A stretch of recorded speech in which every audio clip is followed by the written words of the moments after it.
And we're live, Your Worship. Thank you very much, and good morning, everybody. Welcome to our council meeting, and it was a sunny day and then a snowy day, and it now just a cloudy day, but either way, we'll get through the day. We'll call this meeting to order, and I will look to Councillor DeLeo for our land acknowledgement. Good morning, Councillor. Good morning, Mr. Mayor. Good morning, everyone. The town of Wasaga Beach acknowledges it is located upon the traditional territory of the Anishinaabe people of the Three Fires Confederacy. We also acknowledge that the people of the Wyandot Nation also inhabited these lands. We acknowledge that these nations were sovereign nations existing before the arrival of settlers. We respect the spiritual interconnection among these nations to the land and to the water. We also acknowledge that waterways near us have a long history predating European arrival. Since time immemorial, waterways were the lifeblood of the Indigenous people by trade and hunting routes. We are dedicated to inclusivity of First Nations, Inuit, and Métis people in our future stewardship of the land and the longest freshwater beach in the world. In the spirit of reconciliation, we welcome the opportunity of learning to be sustainable caretakers of the land and waterways for all future generations. Thank you. Thank you very much, Miigwech, Councillor. And item number 2 on the agenda is a disclosure of pecuniary interests. And I do understand, Deputy Mayor Snell, you have a pecuniary interest to declare? Yes, in regards to the golf estates presentation, I'll be pushing away for that. I've got an investment property that backs onto that development. Thank you. Thank you very much.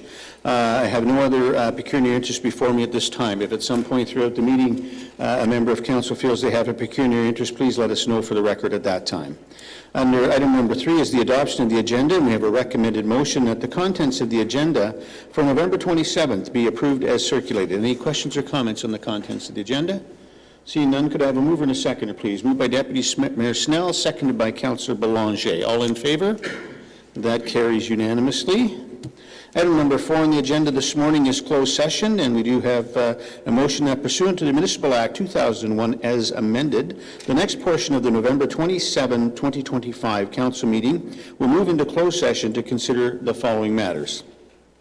4.31, property acquisition and disposition in accordance with Section 239 2C, a proposed or pending acquisition or disposition of land by a municipality or local board. And item number 4.32, human resources matter in accordance with Section 239 2D. This is a personal matter about an identifiable individual, including municipal or local board employees. Could I have a mover and a seconder for this, please? Moved by Councillor White and seconded by Councillor DeLeo. All in favor? That carries unanimously. We'll now move into closed session.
Your Worship, we are now live.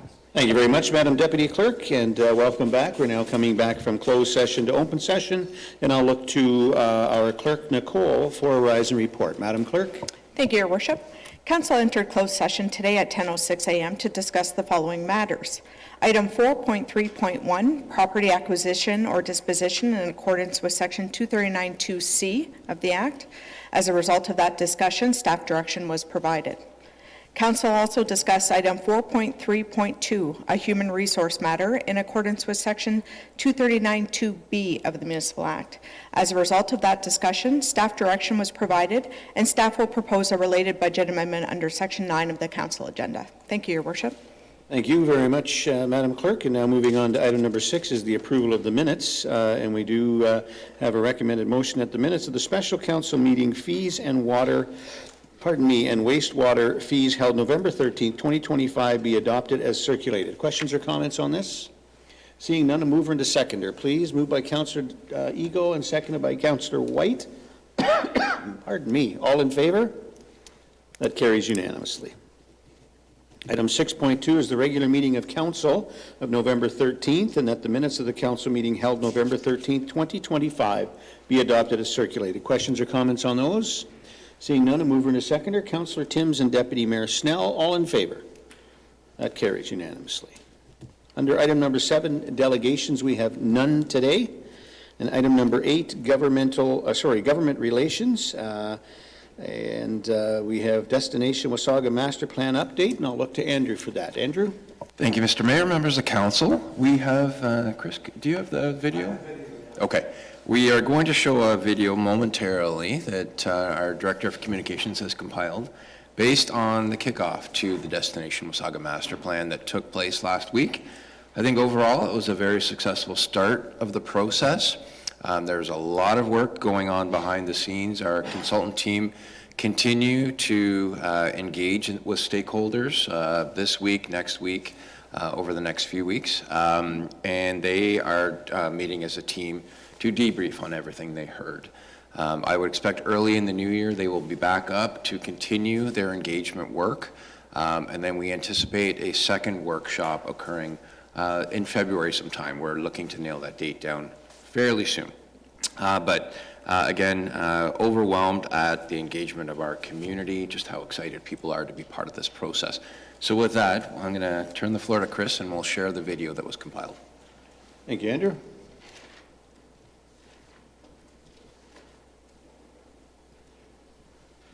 Something happened this summer for Wasaga Beach that was quite significant.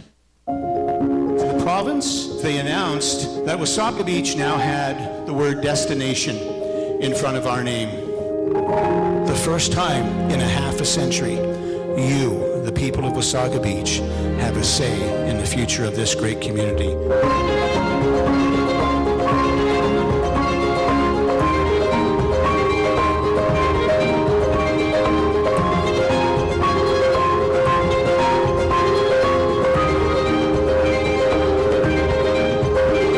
This is early in the process for planning Destination Wasaga. This is going to be your plan. We're going to be crafting it with you and giving it to you. We're not proposing anything anywhere. We're here to find out what the community would like to see happen on those lands. I think it was an excellent presentation. So many things are amazing, but you do wonder what is possible here. I see lots of positives. I see some concerns. I'm very impressed, very impressed. This is a focal time for the current residents. It's evident that Wasaga Beach is going to have a long future ahead of itself.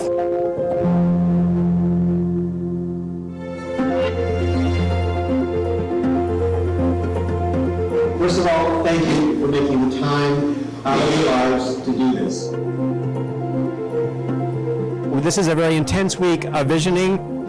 We've engaged with this community before. We know they're passionate about their community and have lots of ideas. You're only looking at about 5% of the entire area of the town, right? There will be several areas where there will be stairs down. The permanent residents versus you're still going to have a short-term accommodation. And maybe livable space of not real high-rises. The only way this is going to be viable is if you're starting to attract younger people.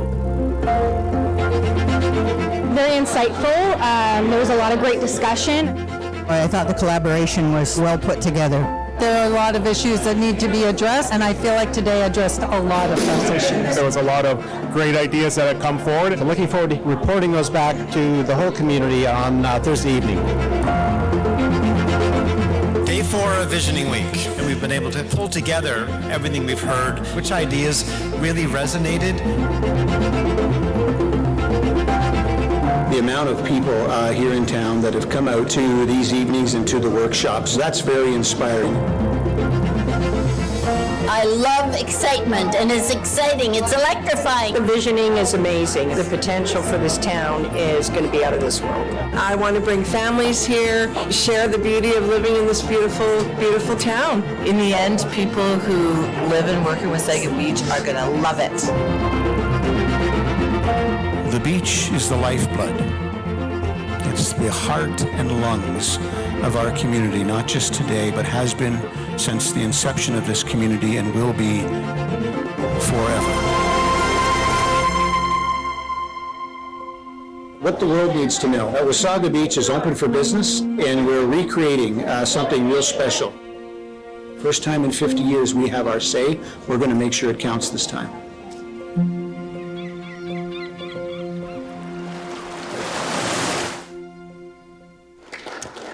That is excellent. Great job to Sandra and the team and the rest of the staff for that.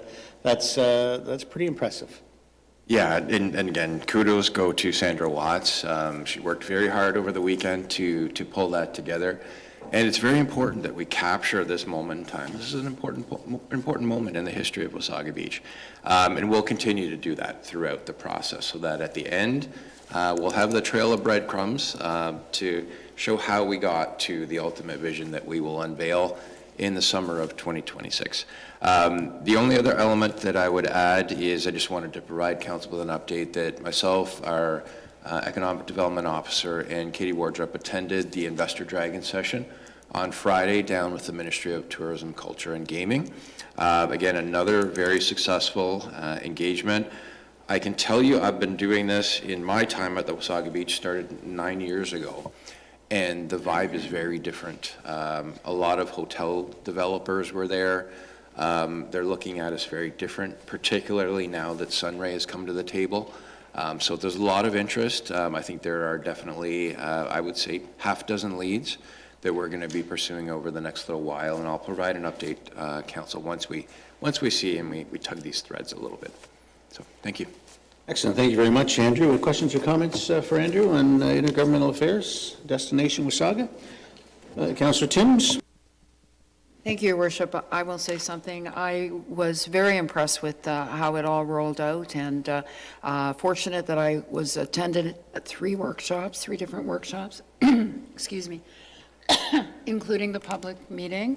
I think that what was done very well was help handle some concerns. Lots of people are hearing things and, getting the wrong idea where we were going.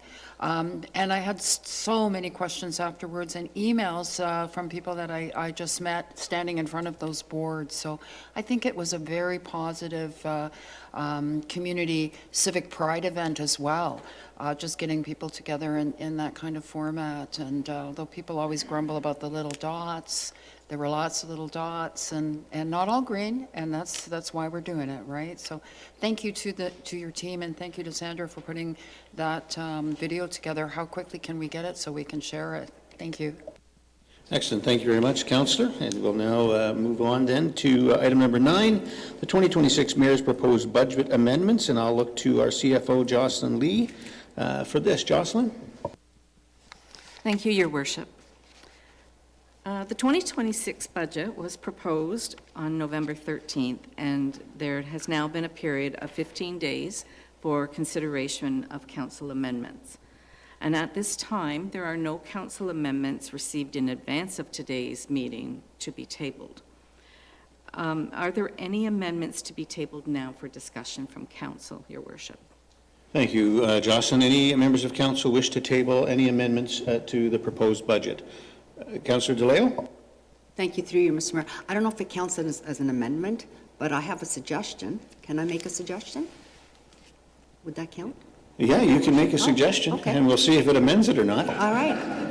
It's not a delegate. For the snow windrow grant, a lot of seniors, I know last year, and people that qualified, I was getting a lot of calls. They were getting a little confused online. They were saying sometimes they would submit it and then it wouldn't go through, or they would wait 2-3 weeks later and nothing. Is there any way we can set up like we did with the Honkmobile? Maybe set up a little table where, you know, they can come for the first time and be shown how to do it and guide them so that going forward each year they have a better knowledge? Can we do that? Madam CFO, you go ahead first, and then I'll comment. Okay, so thank you, Your Worship. I can follow up with this conversation afterwards. However, I can also say that through our last conversation, we did attempt to have a small workshop for 1 hour at the Christmas market this year. We didn't have any uptake, and I think the reason was we just didn't have enough advertising out in front of what we were trying to do. But we have heard the request and understand the need. So we are going to continue to try and bring that forward. As well, we have modified the documents that go with that particular application to make it clearer for the applicant. So we think we've made some improvements already, and we're going to continue to try with that, moving that forward with assistance for residents. All right, thank you. Kevin?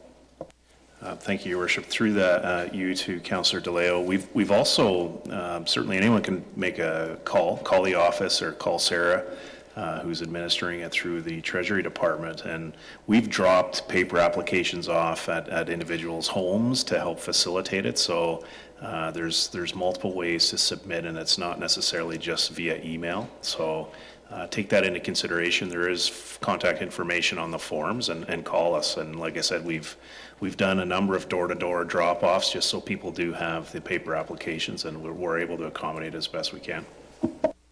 Thank you, Kevin. So yeah, certainly your request is going to affect the budget, so that's the first thing. But number two, if to any member of council, if we're getting calls from people, they're not sure or they need help, as you know, our staff are always there to help. And as Kevin just said, that if we have to take the forms to them, if they don't have access and help them do that, we'll do that. And they can apply at any time. I don't think there's a deadline unless the dollars run out, but we'll make sure that if someone needs it and requests it, that we'll make sure that their applications get submitted to be analyzed. Good, Councillor? All right, great, thank you. All right, anything further, Jocelyn? Thank you, Your Worship. May I continue then with this? So seeing that there's no amendments at this time, I'll now move to staff amendments. And we do have 2 amendments from staff regarding an HR decision recently approved that's impacting wages and benefits. And we have a reallocation of wages and benefits under the approved staffing complement for Wasaga Beach Sports and Entertainment seconded staff. So that's not, that's within our approved staffing complement. We're just moving some dollars around between 2 departments there. So accordingly, Your Worship, I would like to propose the following amendment: that Council approve the staff recommended amendment to the 2026 Mayor's proposed budget by adding $17,221 to wages and benefits to be funded from the tax rate stabilization reserve. Your Worship, could we get a mover and a seconder for this motion for Council's consideration, please? Okay, before I ask for it, so this is coming from the stabilization, so it's not going to affect the 2.99%, correct? That is correct, and it will be accounted for in the taxation base in 2027 budget onward. All right, thank you. You've heard the question. Mover and a seconder for this, please. Deputy Mayor Snell, Councillor Timms. All in favor? Carries unanimously. Thank you, Your Worship. Thank you. Nothing further, Madam CFO? We'll now move on to item number 10, staff reports, and the following staff reports have been pulled and moved to matters for consideration voted on separately, and that is 10.5, 10.6, and 10.10. Are there any other comments from council or staff with respect to the consent reports? Madam Clerk? Thank you, Your Worship. I just want to note for Council's information that item 10.6 has been pulled separate from the consent reports because Deputy Mayor has declared a conflict on that interest, so it'll be subject to a separate vote. All right, and there's no other comments from members of council. I do have a comment with respect to the official plan. It's an exciting time. Our staff who have worked very hard and very long on getting our official plan to a point now where it has come to council and now will go off to the county. This is the first time I think our official plan has been updated in probably more than 20 years. I recall in 2018, when I departed this chair, we thought we were about 95% there, and Andrew, I think you were here at the time, about 95% there on having the official plan updated. And here we are now that we're just finally getting there. But I want to compliment Trevor and Mark and Matt and the rest of the staff in planning, because I know that this has been a huge undertaking. And I want to compliment you too on making sure that, the amount of public input that you've received on this and that you've dealt with to get us to this point. This is certainly a plan that is going to give this municipality the direction that we need in order to move forward for the next decade or two. And it's important for people to note, though, that, official plans are living, breathing documents. And so it's not uncommon in future to see official plan amendments if staff should deem as the experts that that's required. And that's the good news about it, is that we can amend it if we need to. I think that we are at a point with this document. Staff have done a really great job. I don't see a ton of amendments happening, but you never know, because times change. But just wanted to make sure that staff, and not just planning, but the rest of staff, have done a great job, and we truly appreciate your dedication and the amount of work and time that you spent on this. This is exciting, for certain. Trevor, do you want to speak to this?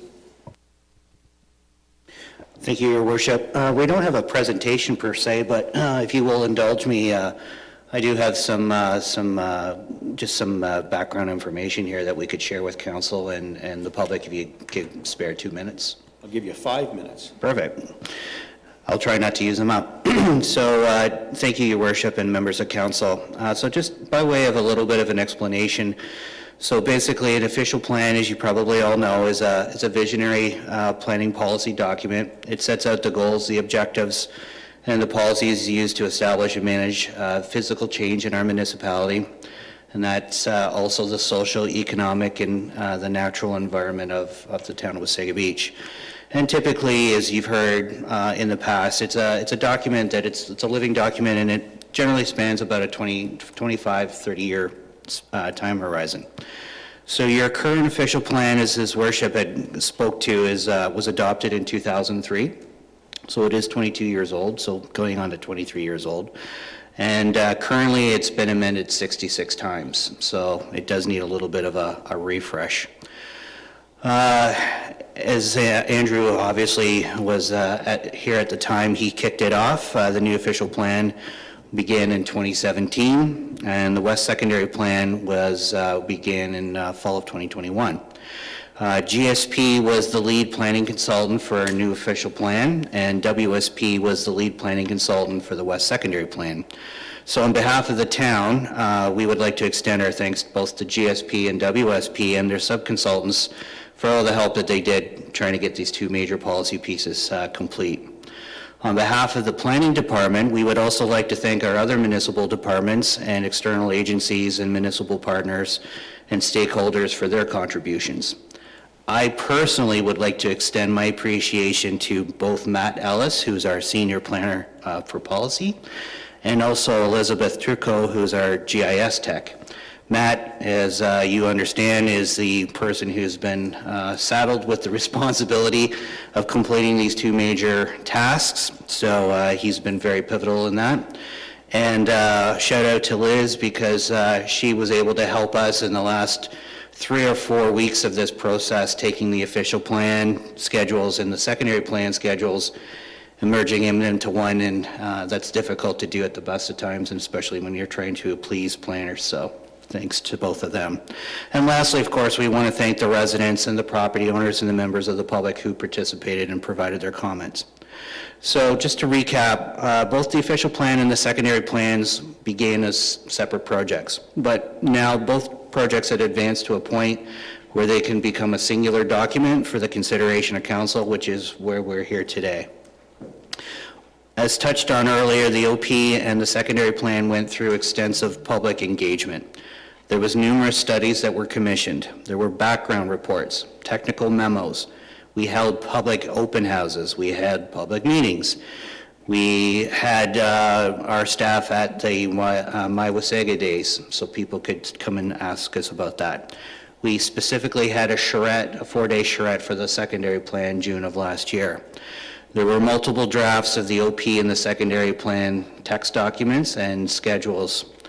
There was blackline versions of the documents as we changed them. So we prepared a response matrix for all the comments that we received. We did PowerPoint presentations, all of which to say all that material was made public on the town's engaged websites, of which there was 2. One for the official plan, if that's where your interest was, and one for the secondary plan.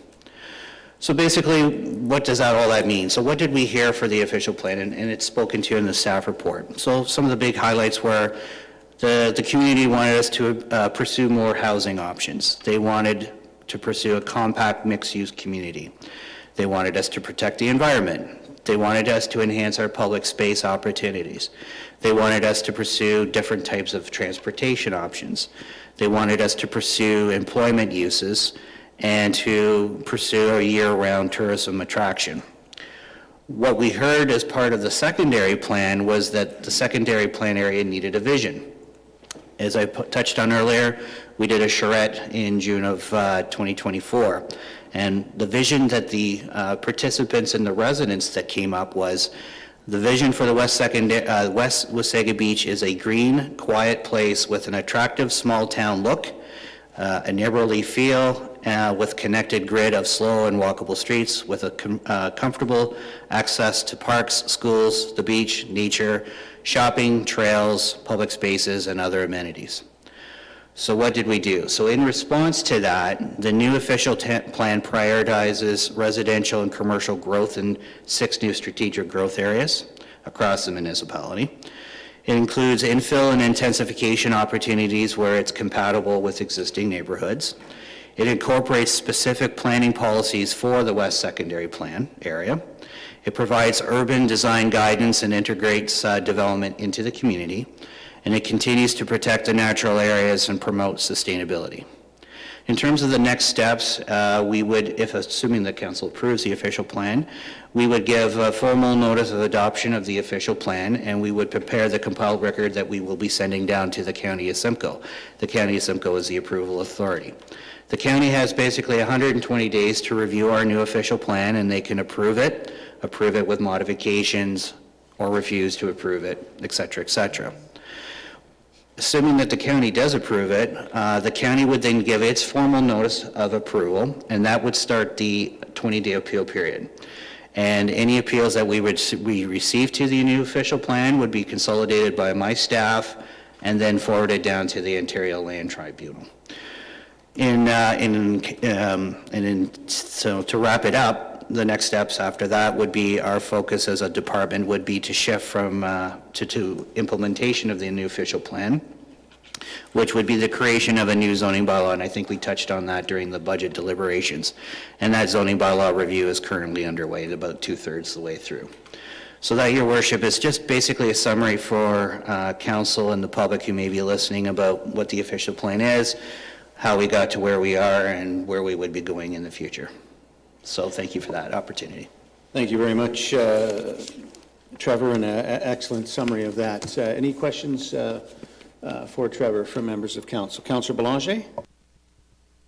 Trevor, I just want to thank you because for 10 years on council, every time a development came through, we had to approve minor adjustments to front yard setbacks, side yard setbacks, backyard setbacks, and a number of things that have become commonplace for many, many years. So this will eliminate all of that redundancy, and it's going to be more fun now when we see those presentations, so thank you.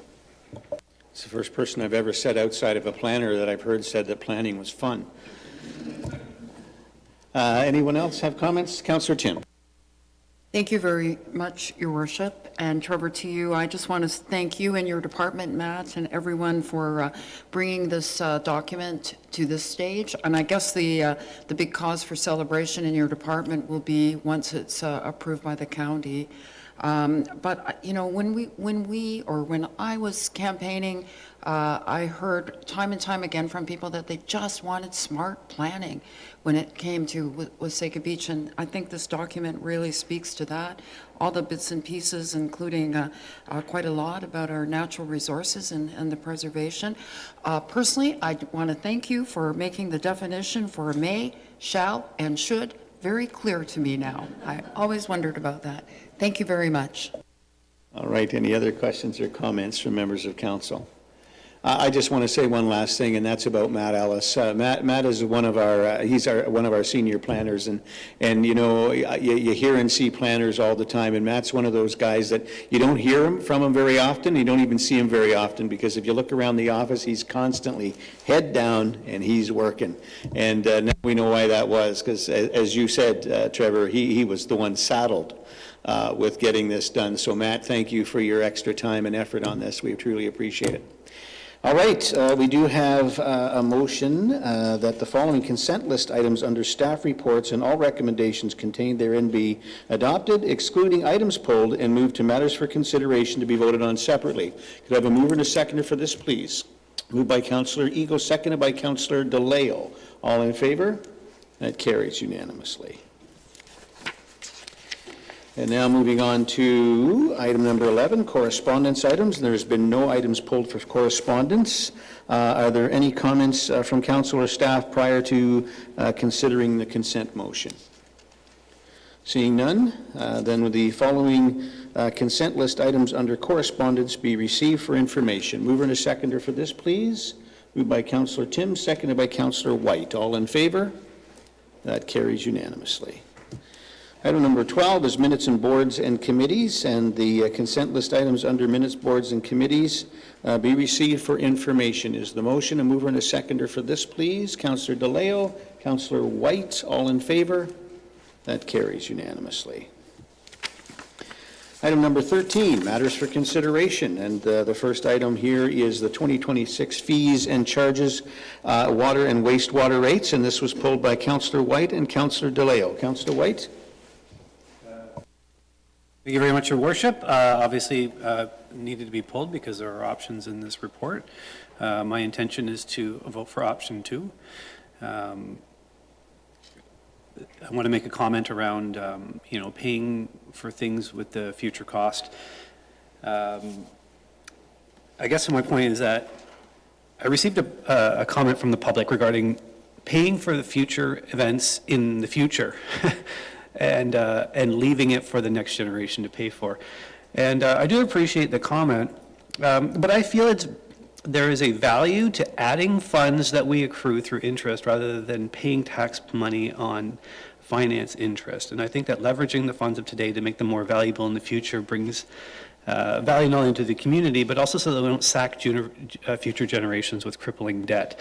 I wanted to take a little bit of time to reflect on this comment because I feel like that's what a lot of governments do is they borrow for things that are immediate and not accrue funds in long term. And in my business world, we spend an awful lot of time accruing and compounding interest to make it easier to make the replacement cost in the future. So I'm also saying this for the person who sent me the email, but also in saying that I chose option 2 because it accelerates that opinion. Thank you. Thank you, Councillor White. Councillor DeLeo? Thank you, through you, Mr. Mayor. This is a continuation from my last council meeting with the water rates. As you are aware, I'm not in favor of raising the rates, but I've got something written here that I still need to say out loud. So over the past several years, council has relied on percentage increases to justify new charges. Now, as those percentages climb to higher levels, the conversation at the previous meeting was shifted to dollar amount increases. For residents on fixed incomes, this does nothing to change the reality. The increases are unaffordable, especially when combined with other hikes. Now, let's talk about the water hikes. I'm going to repeat this. For 2023, water rates were increased by 3.5% and wastewater rates were increased by 4%, totaling to a 7.5% increase, which amounted to a dollar increase of $25.26 annually. For 2024, water rates were increased by 4% and wastewater rates by 8%, totaling to a 12% increase, which amounted to a dollar increase of $38.20 annually. For 2025, water rates were increased by 5% and wastewater rates by 13.3%, totaling to an increase of 18.3% increase, which amounted to a dollar increase of $60.04 annually. For 2026, with the recommendation that was brought forward, water rates will now be increased by 10% and wastewater rates by 12%, totaling to an increase of 22%, which amounts to a dollar increase of $76.41 annually.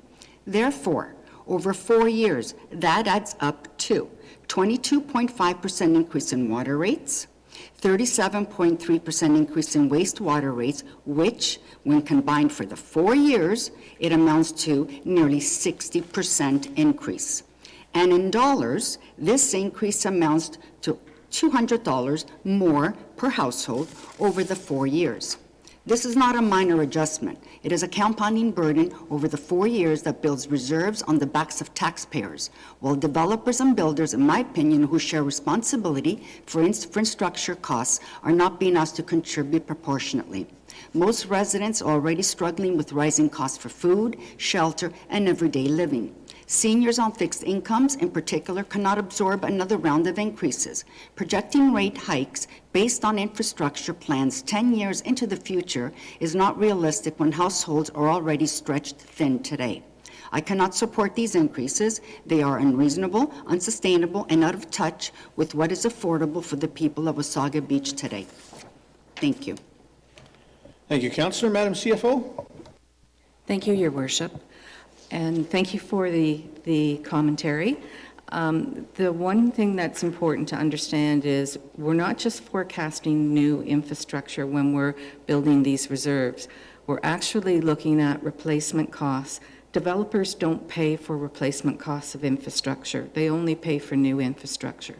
So this is a very large geographical wastewater system across the town, and it has to be maintained, repaired, and replacements. And even if we were to try and say, oh, we'll let that cost happen in the year when it needs replacing, we would not be able to financially take that much debt on and pay that. And our requirement under the legislation is we must put together a financial plan that is sustainable to ensure that that drinking water system and wastewater systems are safe, maintained in a state of good repair, and that we have the funding mechanism available to be able to replace it when the life cycle of the equipment is complete. And so we use a combination of building the reserves and earning interest on those reserves, as well as we do take on debt for some of this as well. And we must maintain this system by putting away funds now. It is not a financially viable plan to leave it for future, for when it's required. You would not be able to pay for it if you did that, and then the town would not have met its obligation under the legislation to have a sustainable financial plan. Thank you very much. Thank you, Madam Clerk. Councillor DeLeo? Thank you, through you, Mr. Mayor. Jocelyn, could you tell me, let's say for 2025, the money that was collected from the residents, doesn't that go also to maintain the wastewater rates that they're paying the water? Doesn't that go for maintenance? Isn't it self-sufficient every year with the rates that you're bringing in from the residents? Through your worship? No, that would not pay for everything. It will pay for the operating services of the current year most of the time. There are some years where even those operating costs, because Aqua's maintenance is part of the operating costs. So if we have very high year where Aqua is doing a lot of maintenance and repair, then even the user rates that we're collecting for that year wouldn't even pay for the current year. But if we do have excess, which is what we plan for, we put that excess into the reserve for the future requirements of whether it will be Aqua maintenance that will be required in future years. For example, we had to do tertiary filters, and that was, I think, about a $1.5 or $2 million operating cost or capital cost related to that one, maintenance. So it's not the same every single year. Those user rates are collected and they pay for the current year's operating most of the time, and they contribute to the capital infrastructure replacement that's going to occur in other years. So we have to do that. That's what those user rates are doing, is making sure we have enough money to cover operating and to cover planned capital that's going to be incurred. I hope I answered your question. You did, and I respect and I understand totally, although I still feel the rates today are a bit too high. The 22%, I find that a little bit too high. If it were much lower, I would have been on board, but at 22%, I simply can't be on board with that. But everything you said, I totally understand, and I respect your views. Thank you, Councillor. Councillor Belanger? Yes, through the mayor. Just the comment about developers paying, and I understand they don't pay for replacement costs, but through that same time period, our development charges have increased far more than our water rates. They do pay their share, and I'm reminded by a comment when we announced the new Catholic high school. I was standing beside the Deputy Minister of Education, and she said 5 years ago, that amount of money would have paid for 2 high schools. If you, in simple terms, if we said our anticipated costs for replacement are $10 million over 10 years, $1 million a year, and then you consider in 23, we had an emergency replacement of a water main at Schoonertown Bridge that cost $2.4 million that we unanticipated. And that came out of those same reserves that were being built up for the known $10 million replacement and maintenance. And now we have to make up that $2.4 million. I'll tell you one thing for sure. If our residents wake up one morning and they have to boil their water, they're going to wish that we had done a better job planning to maintain a water system that maintains their health and safety. And I think we're being very responsible. And at the end of the day, these things cost money. In a perfect world, do we wish that everyone that's on fixed income would not be faced with the challenges of increases? But no different. Even if I know I got to buy a new car in 5 years, I don't wait for 5 years to start setting money aside. I start setting money aside every year for that anticipated replacement. I think everybody does that. Hopefully, that is budgeting and preparing for their future needs. And we do that instead of for a family, we do it for our 28,000 residents. So I support option 2, which is middle of the road, and those are my. Thank you, Councillor Belanger. Councillor Eagle? Thank you, and through your worship, yes, I too support option 2. And Jocelyn, you often teach us, refer to us, to not compare percentages to actual dollar value. And I do believe this dollar value increase really amounts to pennies a day in a year. Is that correct? Through your worship, yes, it would be pennies a day. All right, thank you. Any other questions or comments? Deputy Mayor Snell. Thank you, Your Worship, through you. I'm really glad that we had the conversation last council meeting to bring forward these options because, you know, much to, I completely agree with Councillor Belanger's points, and we can see that the costs are increasing so grossly in infrastructure and construction, period. And I just see this as smart asset management planning. I don't see it as anything else. And to Councillor Belanger's point about buying a car and saving your money, that's exactly what we're doing, rather than waiting for the roof to collapse and suddenly coming up with $15,000 to re-roof our house. Thank you. Thank you, Deputy Mayor Snell. Any other questions or comments? Councillor Belanger? Through the mayor, just one further comment. In our last meeting, we had put up the comparisons to our neighboring municipalities. And although we are being very responsible in providing what is required for the future, we remain considerably lower rates than the majority of municipalities around us. And I'm not talking a few dollars, significant dollars every year. Thank you, Councillor. Any other questions or comments from members of council? Seeing none, I guess, I want to be clear that yes, developers do pay their share. They pay up front for infrastructure through the DCs, and yes, our DCs have increased dramatically. I think the last term of council there was a massive increase in DCs in this municipality, and that continues as we move forward. But I guess the best example I can give is that our friends over in Clearview were at a point where they could no further, they couldn't develop any further. They didn't have water. And they received a cost through an RFP process to bring water from their new well site on Klondike Park Road, at the corner of Klondike Park Road and the 12th concession. And in 2020-2021, that RFP came in at $23 million, which they didn't have at that time. They finally are moving forward with that this year in 2025, and the cost is close to $60 million. So in 4 short years, or 4.5 short years, that cost, is about 2.7%, 2.8% more than it was just 4 short years ago.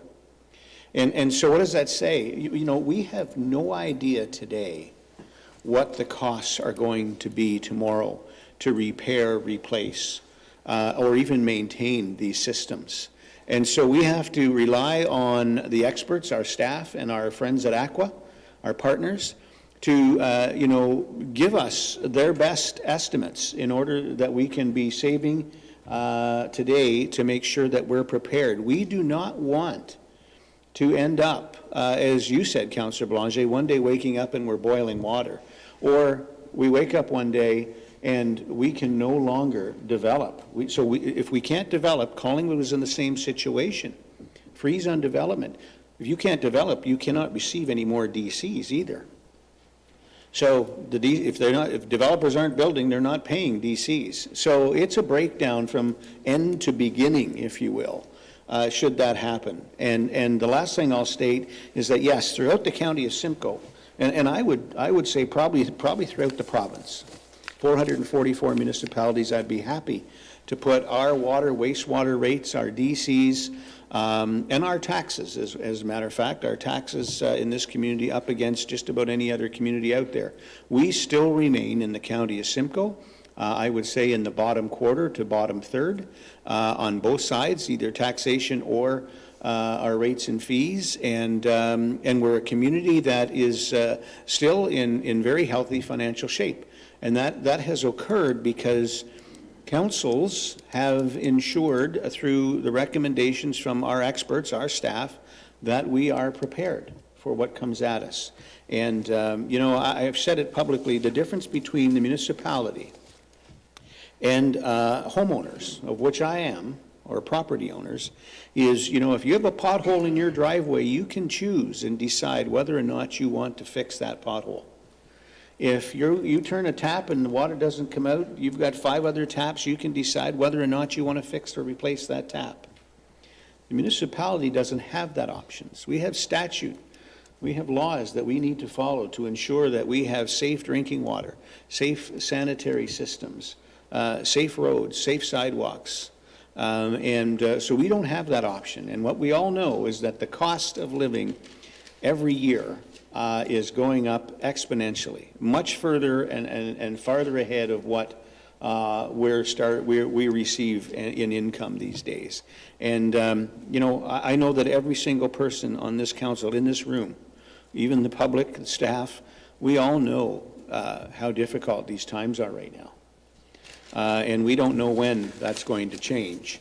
But it doesn't mean we can't or we shouldn't continue to be fiscally responsible and do what is right for the long term. We need to be looking to the next generation, not the next election.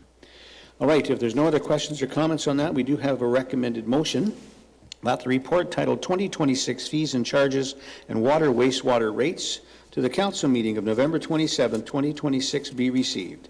And 2, that council approve the fees and changes outlined in this staff report for Schedule B Treasury and Schedule G Special Events, and that council approve a 10% water and 12% wastewater increase for the 2026 rates as described in Scenario 2, moderate adjustment of this report, and that staff be directed to bring the appropriate bylaw to implement the fees increase to the next regular council meeting.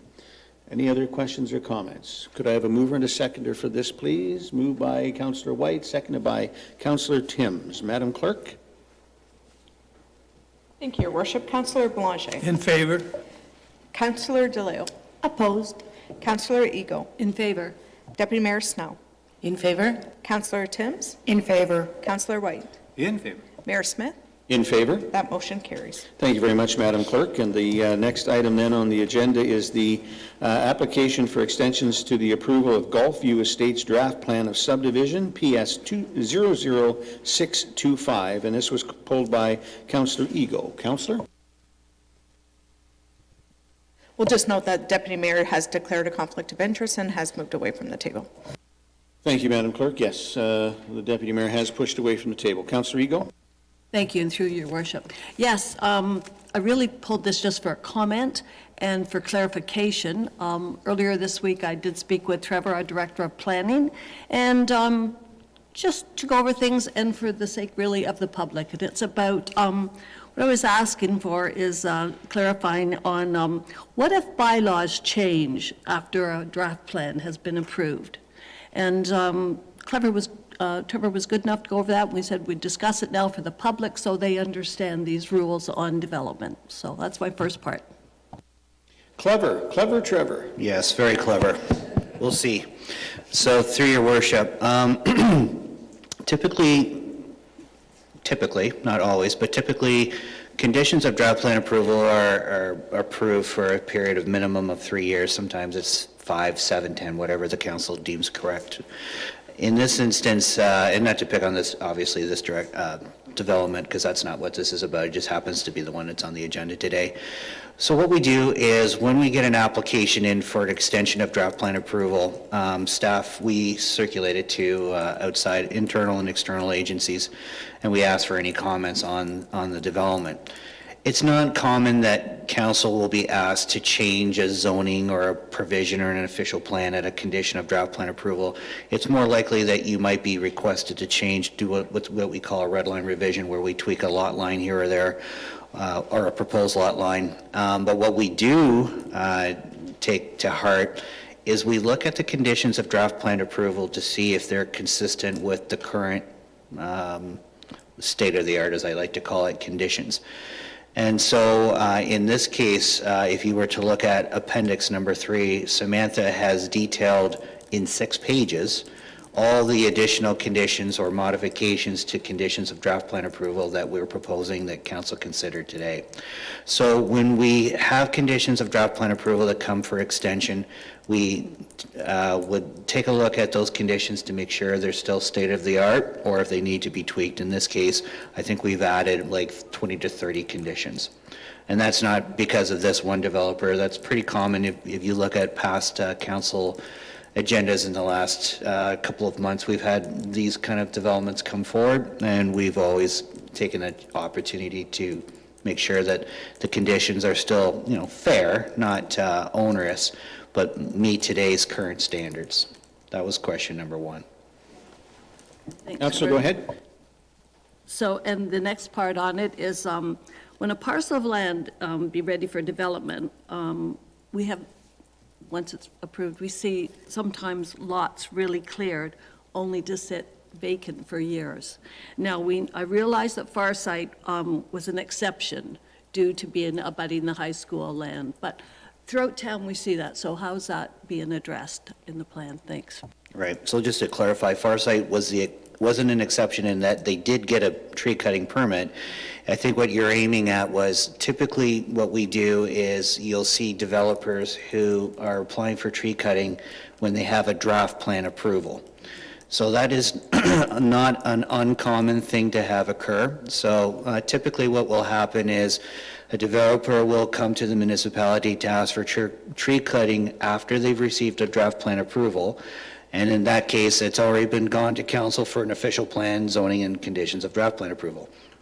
The reason that they do that is because quite often they want to come in to get a pre-servicing agreement, which means they want to put the pipes in the ground at their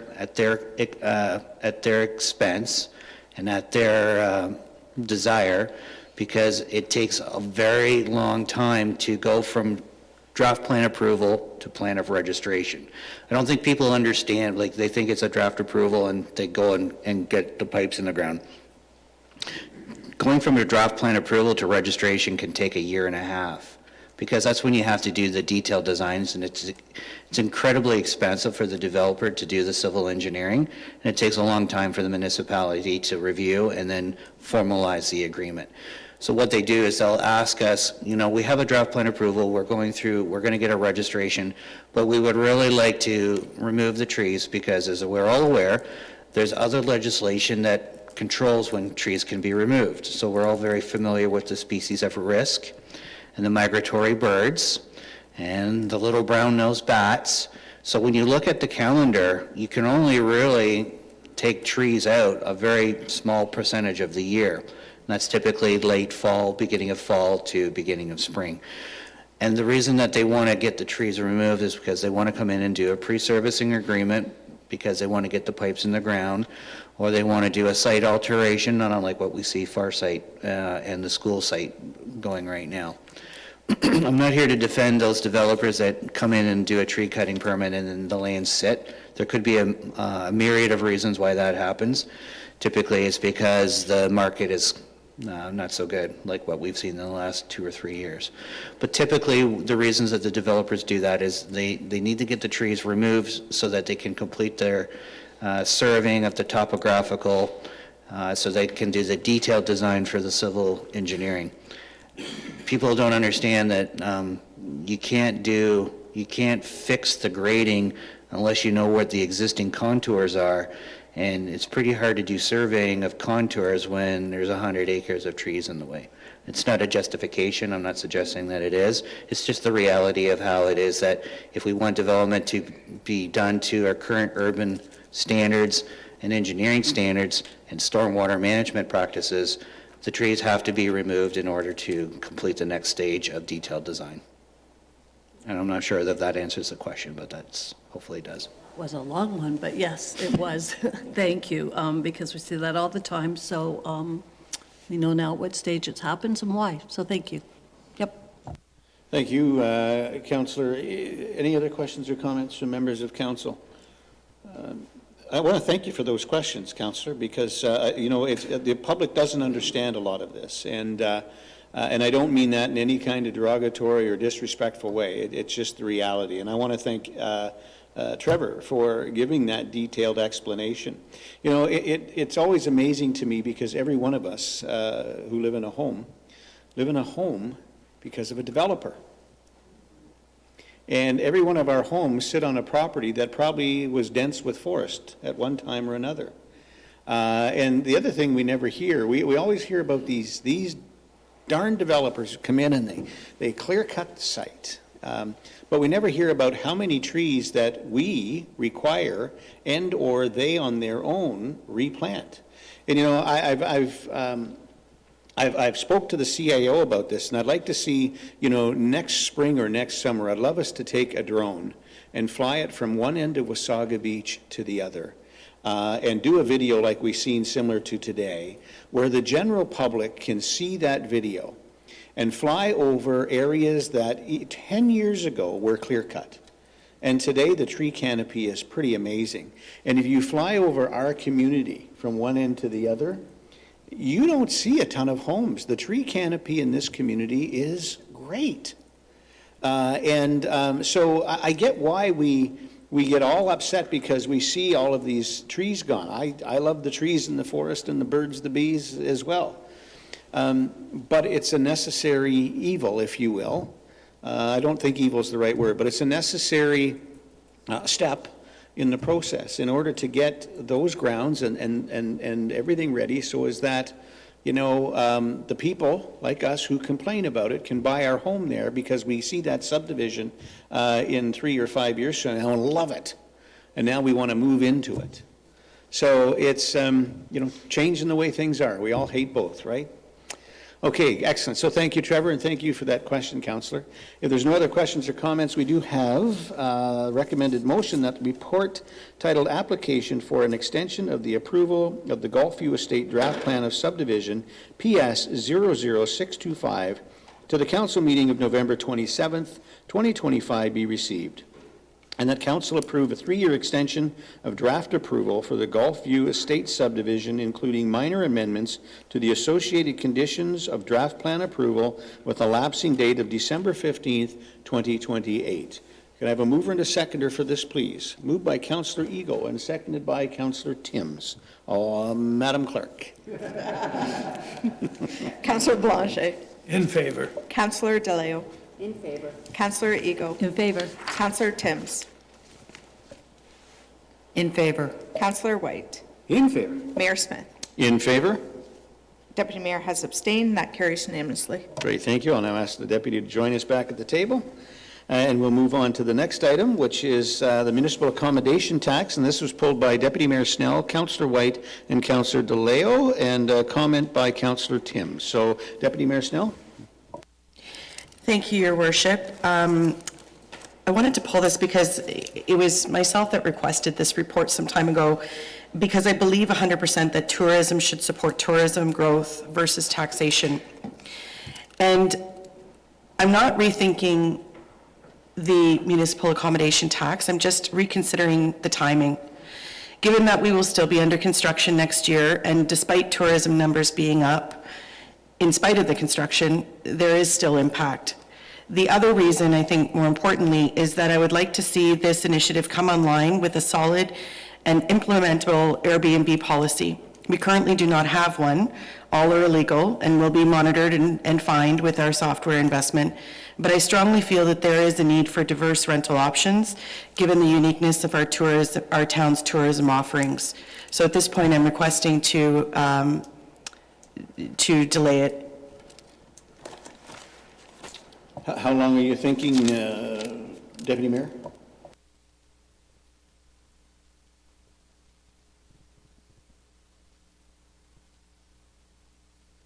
I guess if I could get I'm moving to postpone the municipal accommodation tax bylaw indefinitely, Your Worship, and if I can get a seconder, then we can have conversation based on my comments. Thank you. All right, thank you, Deputy Mayor Snell. Can we have someone to second that, Councillor DeLeo? All right, we'll now open the floor for questions, comments, and discussion. Councillor White. Thank you, Your Worship. Through you, while I definitely have some concerns, I wasn't thinking of going that far. My comments that I was going to put for the original part were around training and implementation of the Granica software, not only with staff, but operators and third parties like agents and Airbnb. Considering we'll have users that are both local and not so local, we'll need to engage with them both in person, likely online. And my footnote at the end of this, and I'll do that within 1 year.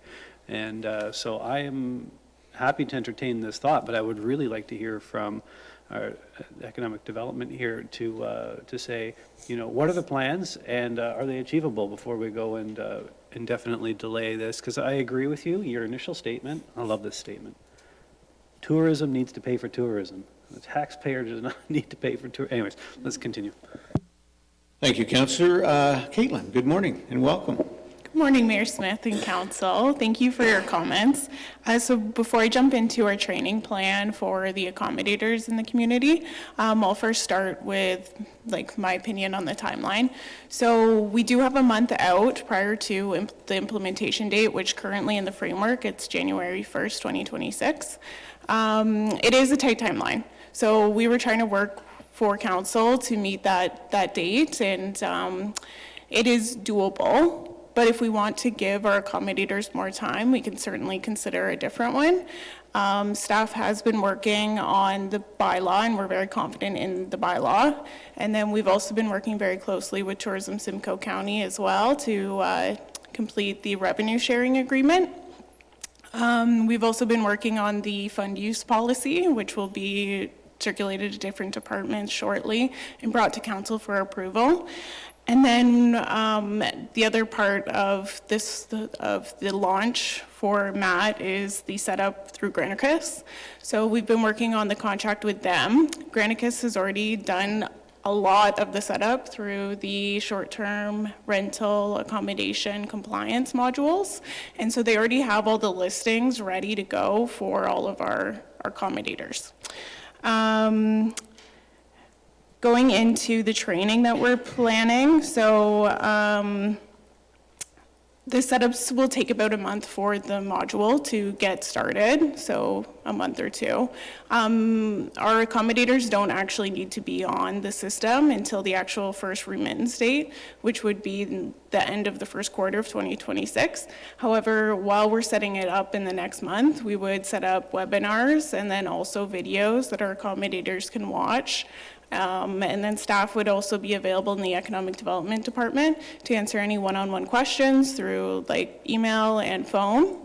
And we'll also be setting up a web page that'll include all the resources, all the forms, all the training videos, sign-up links, and a detailed Q&A to help our accommodators. So I would certainly support council should they wish to delay it in order to help our accommodators adjust their POA system and just get set up for introducing Matt. But I would recommend setting a timeline on it because I know Matt is something that council was strongly supporting in September. Thank you, Caitlin. Councillor White, it was your question. Go ahead. Thank you.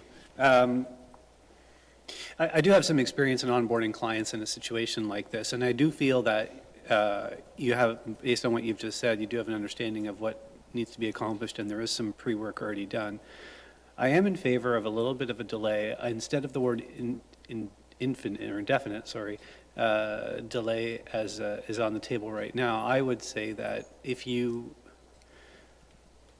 got pretty proactive with this, I feel like you could have this implemented for the Victoria Day long weekend, which is the beginning of the season essentially for us, and really getting around trying to get the large group of ski season renters who are probably already negotiated contracts and stuff like that. I feel like we missed the boat for the winter season, but I think that we could definitely hit it for the spring season, summer season.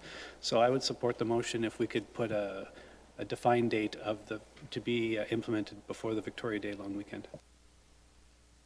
Thank you, Councillor White. Councillor Tim. Thank you very much, Your Worship. And I have to say that I was surprised by this change in direction. Excuse me. I do appreciate Deputy Mayor's concern and Councillor White's concerns, although they seem different to me. I am concerned in delaying because I feel that it'll set us back again as our neighbors continue to benefit from the municipal accommodation tax. I feel that some of the concern might be based on a misconception that residents and tourism accommodators do not directly pay out of their pocket, and I think that's important. I think that we have tried to get that information out very clearly. Have we got concrete evidence that Matt dissuades people from staying in towns with the accommodation tax in place? And is there a need to ask staff to bring back more information on this issue?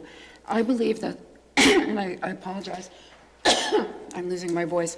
I believe we need to fully leverage our tool that was bestowed upon us by the province, which is our designation, Destination Wasaga. And I hate to see us getting further and further back. We've been talking about this for many, many years, and our work at the Economic Development and Tourism Advisory Committee has brought this forward as well. I think that we need to really think carefully about this. Thank you. Can't talk. All right, thank you, Councillor Timms. Next is Councillor DeLeo. Thank you, through you, Mr. Mayor.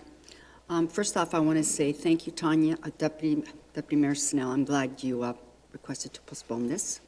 So I too had pulled this municipal accommodation tax. Sorry, I lost this. Yeah, after the 50, you know.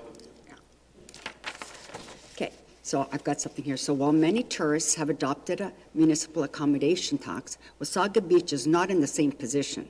Our beachfront is still under construction and may remain so for several years. During this period, our priority should be to encourage visitors, not discourage them with added costs. Introducing this tax on January the 1st, 2026 is premature.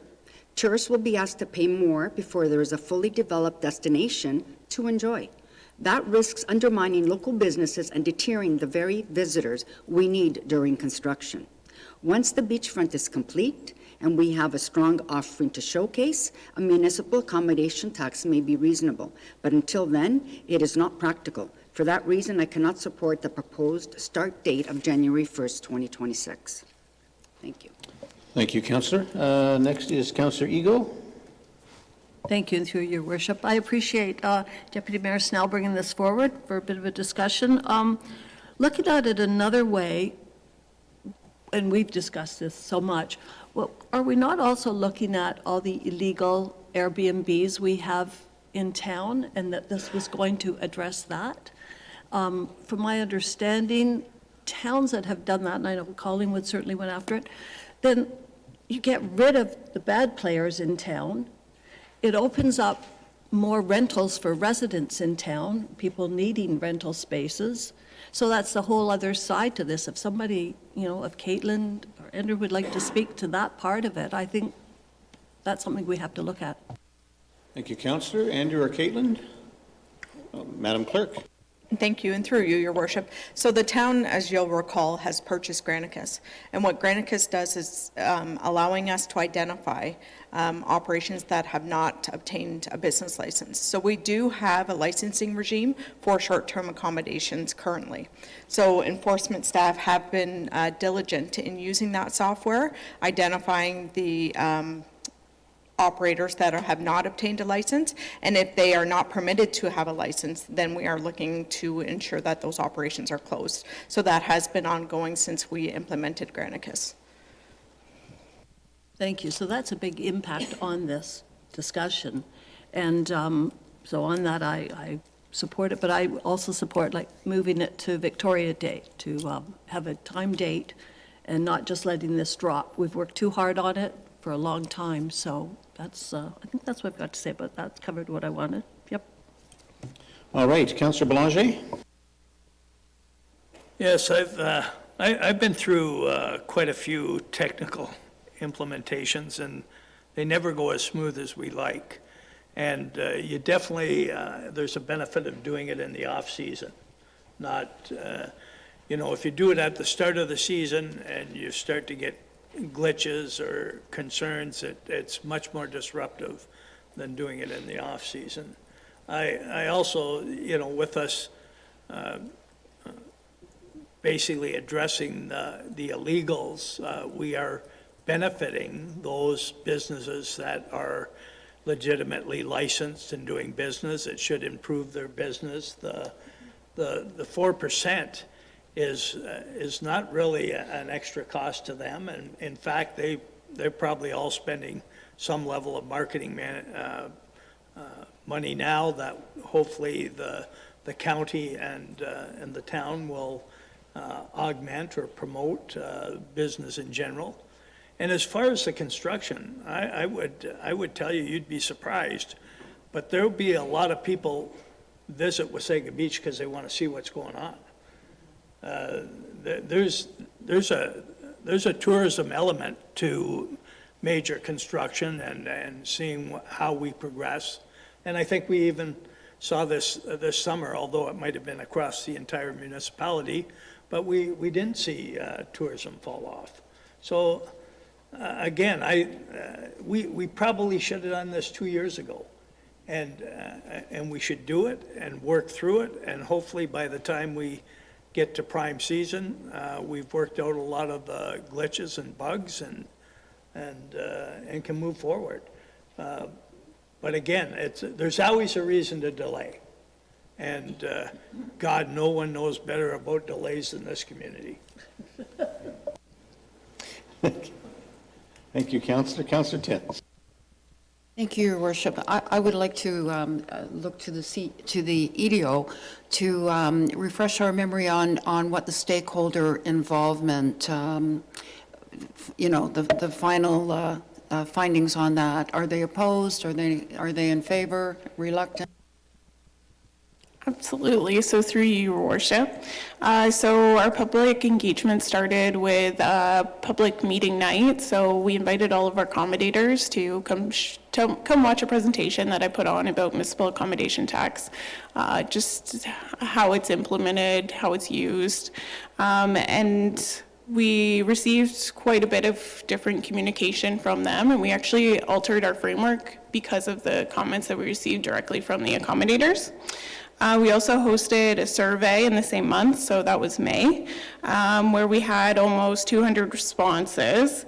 84% of survey responses were already familiar with municipal accommodation tax, so it's something that a lot of people are already aware of. They already know what they're paying for when they go into the communities that charge it. 54% supported introducing MAT, with only 29% opposed. So the remaining was neutral on whether it was implemented or not. And then most importantly, out of the responses, 62% said MAT would not affect their decision to visit or stay in Wasaga Beach. All right, Deputy Mayor Snow. Thank you, Your Worship. Through you, I appreciate the conversation that's going on, and I want to be 100% clear. I support MAT tax, and I'm very grateful for the great work that your department has done, Caitlin. It's extensive. But what made me sort of rethink this is a recent article that we've probably all seen in municipal world, where our neighbors at the town of Blue Mountains, shared some of their best practices and some of the hiccups that they had in implementing theirs. And so, one of their pieces of advice was, how are you going to track it? How are you going to collect it? How are you going to find people who don't participate honestly? And so I want us to make sure that we've got all of those pieces massaged through. I think the work that has been done in the background between the fund use agreement, the county agreement, the tutorial videos that you're talking about doing, that's all great work and can still continue to proceed to prepare. But I would be prepared to alter my motion by not saying inevitably and instead putting a timeline on it. My question to that first is maybe to Andrew or perhaps to our clerk. Do you think that if we deferred this to the start of tourism season, May 2, 4, June 1st, whatever, do you think that in that time of that first quarter, we would have a solid Airbnb policy come forward to council that could maybe align with this so everything kicks off at the same time? Thank you, and through you, Your Worship, yes, staff are prepared to bring a short-term accommodation, a new bylaw. Again, I just want to make it very clear that we do have a licensing regime right now. This town has benefited because the zoning and the official plan policies have also been in place all along.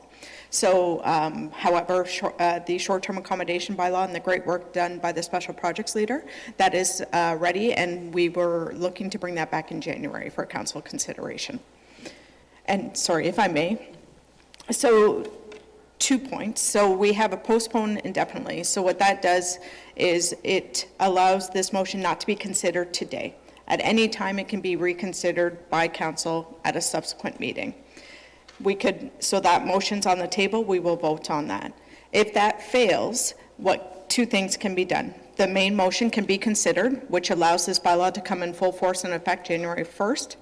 Or a council member could put an amendment on the table to amend the full force and effect date of the bylaw to another date.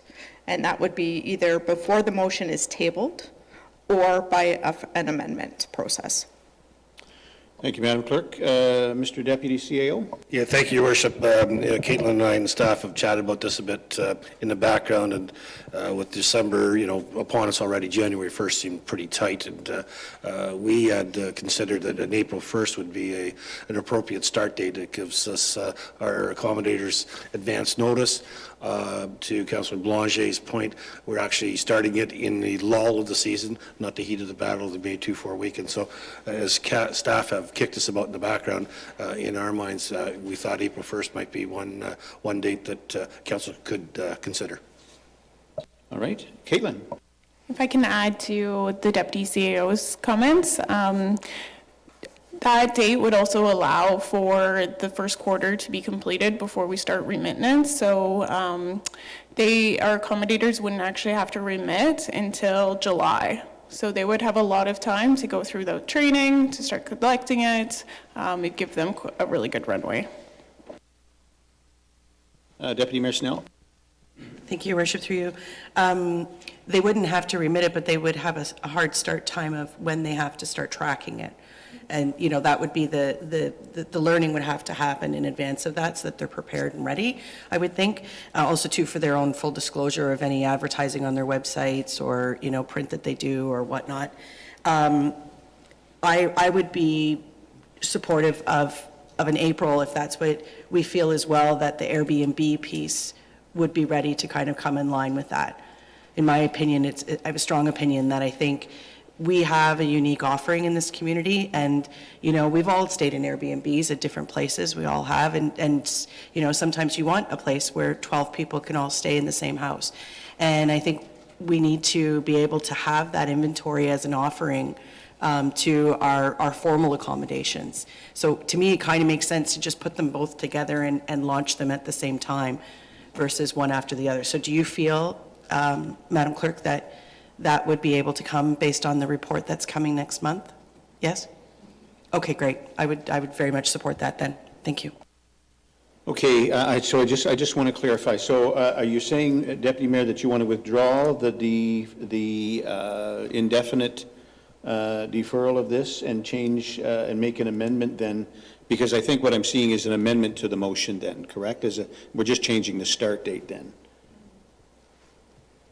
Thank you, Your Worship. Through you, do I understand, though, through Madam Clerk, that my motion would have to be defeated because it's already got a seconder and it's on the floor? Just let me refer to the procedural bylaw really quick, sorry.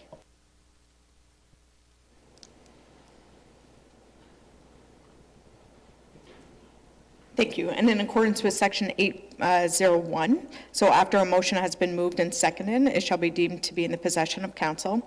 However, council may consent to the withdrawal of the motion at any time before the decision. Okay.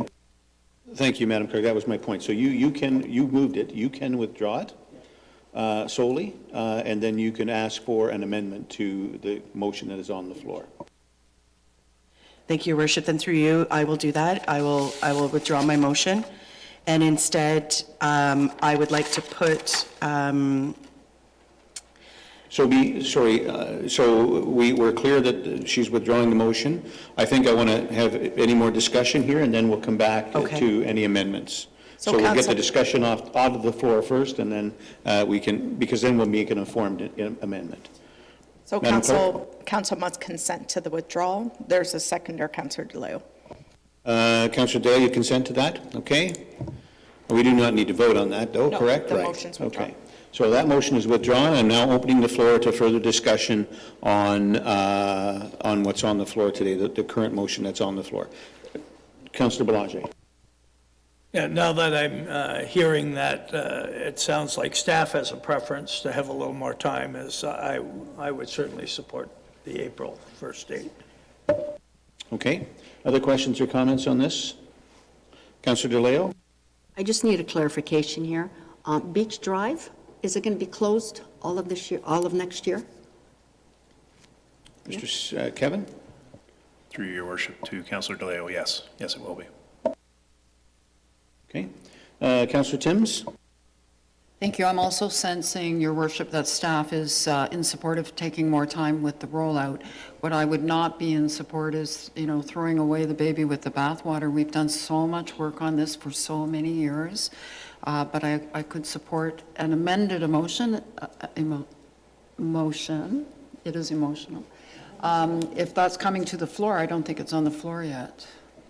That's correct, it's not. We're just having discussion about that. All right, any other discussion on this matter? Councillor DeLeo. I just need to clarify my own here. For me, putting this accommodation talks for 2026 is too soon. I would rather wait at least another year till Beach Drive opens up. So for that reason, I can't vote on that. I'll have to decline it. Okay, thank you. Any other comments? All right, seeing none, I'm glad that the Deputy Mayor has brought this up and raised this today. I don't support an indefinite deferral. I understand why the Deputy did that, so is that because we can bring it back at any time and with a reconsideration. But, I share the same concern I think the Deputy Mayor mentioned, and that is that our Airbnbs or our illegal Airbnbs. We currently in Wasaga Beach, for the public's interest, Airbnbs are illegal, correct? Short-term accommodation in residential neighborhoods, residential properties zoned R1 are illegal throughout our community, correct, Trevor? Through your worship, that's correct. The only type of short-term accommodation that you would see is permitted in an R1 zone is the bed and breakfasts, which is not what an STA is. So an Airbnb is a short-term accommodation. It always happens, I believe, in a residential home because it is what it is, and so they're illegal. And I think the MAT tax is extremely important because it's going to help tourism pay for tourism. But I also believe that there is a large percentage of the public who are looking for Airbnb. As opposed to a hotel room or a small cottage. They want a full-size house so each child can have a bedroom or whatever their reasons may be. And I do understand that the issues that Airbnbs have brought to most communities, if not all, and there are other communities that have put rules and laws and bylaws and whatnot in place. And I think Tiny, for example, led the way on Airbnbs. I think they've done an excellent job, and I think they allow 300. And you have to apply. It's kind of first come, first serve, and then there's no more unless one opts out. But they also have very strict fines on those licensed Airbnbs. So if they're, and they have I think it's a 3 strikes you're out type of policy in place as well. So if you own an Airbnb and you're licensed, you will pay MAT tax, which I think is going to be significant for the town of Wasaga Beach. And I also believe that, if you get a complaint because of noise or whatever, you're not controlling your tenants, there's heavy fines, and third strike, you're done. And so now that opens a licensing opportunity for someone else. So I just want to be clear with the question that was put before the clerk. We're working on that, I understand, but are we working on a process that is going to allow us to decipher how many Airbnb licenses we'll issue, where those licenses will be issued, and how we're going to go about determining those licenses and where they'll be issued? Thank you, Your Worship. And I don't want to blur the two topics because short-term accommodations, in fairness, is not before you, the regulatory aspects of that. So staff will bring everything that you just raised in the staff report for council consideration. So that's good. I want to be clear. So we will see what the Deputy Mayor is asking for in January, is my understanding. Correct? Okay, good. So based on that, now I will look to the Deputy Mayor for an amendment. Madam Clerk? If I may, Your Worship, so the motion has not been moved or seconded. What I'm hearing from council table and staff is that it may be best to just have a friendly amendment to motion 2 to take effect on April 1st, 2026. So If I may, I'll read the friendly amended motion, that the report titled Municipal Accommodation Tax Bylaw to the Council meeting on November 27, 2025 be received, and that Council enact Bylaw 2025-63, a bylaw to implement a municipal accommodation tax as attached to this report to take effect on April 1st, 2026, and that Council authorize the Treasurer and Clerk to execute an agreement with Tourism Simcoe County, designating them as the eligible tourism entity to receive the required 50% revenue share. Just for Council's awareness, we will separate the bylaw out of consent because it would also amend that bylaw. So, Council, you've heard the amendment, the amended motion. Any questions or comments on the amended motion now? Seeing none, could I have a mover and a seconder? Moved by Deputy Mayor Snell, seconded by Councillor White. All in favor? No, sorry, recorded vote. Madam Clerk. Councillor Belanger. In favor. Councillor DeLeo. Opposed. Councillor Ego. In favor. Deputy Mayor Snell. In favor? Councillor Timms. In favor. Councillor White. In favor. Mayor Smith. In favor? That carries. Thank you, Madam Clerk, and we'll now move on to item number 14, which is recommendations arising from boards and committees, and there are none today. Item number 15 is council requested staff reports. You've seen the list attached to the agenda. Any questions or comments on those reports? Seeing none, item 16 is notices of motion, and there are none before me. Does any member have a notice of motion? Right, Councillor DeLeo. You have a motion where notice has been given. So there are no notices of motion. Item number 17 is is a motion where notice has been provided, and I'll now look to Councillor DeLeo for that. Councillor? Thank you. Through you, Mr. Mayor. Okay, I will read my motion now. Whereas the town of Wasaga Beach is proud to be part of Canada and values the traditions, identity, and unity symbolized by our national anthem. And whereas many municipalities in Ontario and across Canada have taken steps to incorporate the plain of O Canada at the beginning of their council proceedings in order to foster a sense of community, patriotism, and respect. And whereas the addition of a short anthem opening will have minimal impact on meeting duration while offering a meaningful reaffirmation of our collective Canadian identity. And whereas the town of Wasaga Beach's current procedural bylaw does not explicitly provide for the national anthem to be included as part of the meeting agenda. Now, therefore, be it resolved that the procedural bylaw for the town of Wasaga Beach be amended to provide that at the beginning of each regular meeting of council, immediately after the land acknowledgement statement and before the approval of the agenda, the national anthem, O Canada, shall be played. Staff be directed to arrange for a suitable recording of O Canada and to ensure that appropriate audio-visual equipment is in working order at the commencement of each meeting.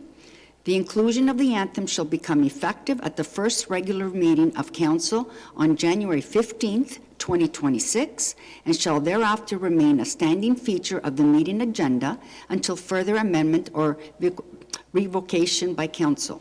The clerk be authorized and instructed to update the official meeting agenda template and to include a footnote or agenda item heading reflecting the playing of the national anthem at the designated point in the meeting sequence. Thank you for your consideration.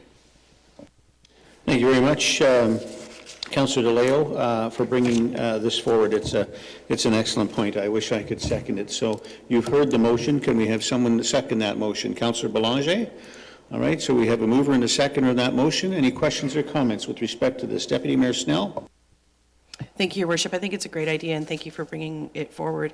My question would just be, does the hard start of January pose any challenge to staff? I know at County Council, we've got a great O Canada that they play. Maybe we can R&D it from them. Madam Clerk? Thank you. I feel if the county will share that, we can definitely use that. And then if we want to look at our own option, that would be brought to a subsequent meeting, but we can definitely start January 15th. Okay, Councillor Belanger? I just have a question as we're all of us are residents of Canada, should it come before the land acknowledgement as opposed to after? It's a moot point, but why don't we leave that to the clerk to bring that back in the report? All right, great. Councillor DeLeo? Thank you. Through you, Mr. Mayor. I think it's also a great idea, in my opinion. Let's say on Canada Day, just before that, if maybe we can get school children, record one, and then we play it. Like, have musicians around Wasaga and let them sing it, and then we play it even once or twice a year as a tribute, to our Wasaga people.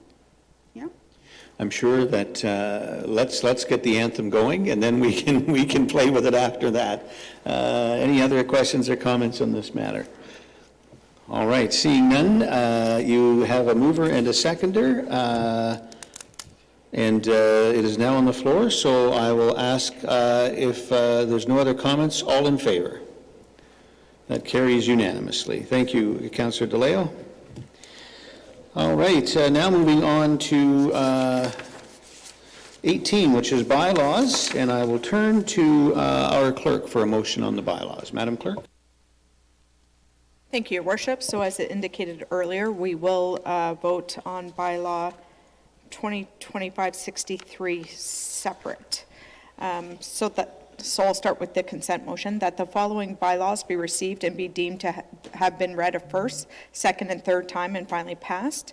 And that would be bylaws 2025-58, 59, 60, 61, 62, and 64. If we can get a mover and seconder. All right, you've heard the question. Could I move and a seconder for those bylaws? Moved by Councillor Timmins and seconded by Councillor DeLeo. All in favor? Carries unanimously. Thank you, Your Worship. And now the final item. Thank you. That council pass, that bylaw 2025-63 as amended be received and be deemed to have been read a first, second, and third time and finally passed. You've heard the question. Could I have a mover and a seconder for this, please? Councillor White and Councillor Ego. All in favor? That motion carries unanimously. Oh, opposed of any?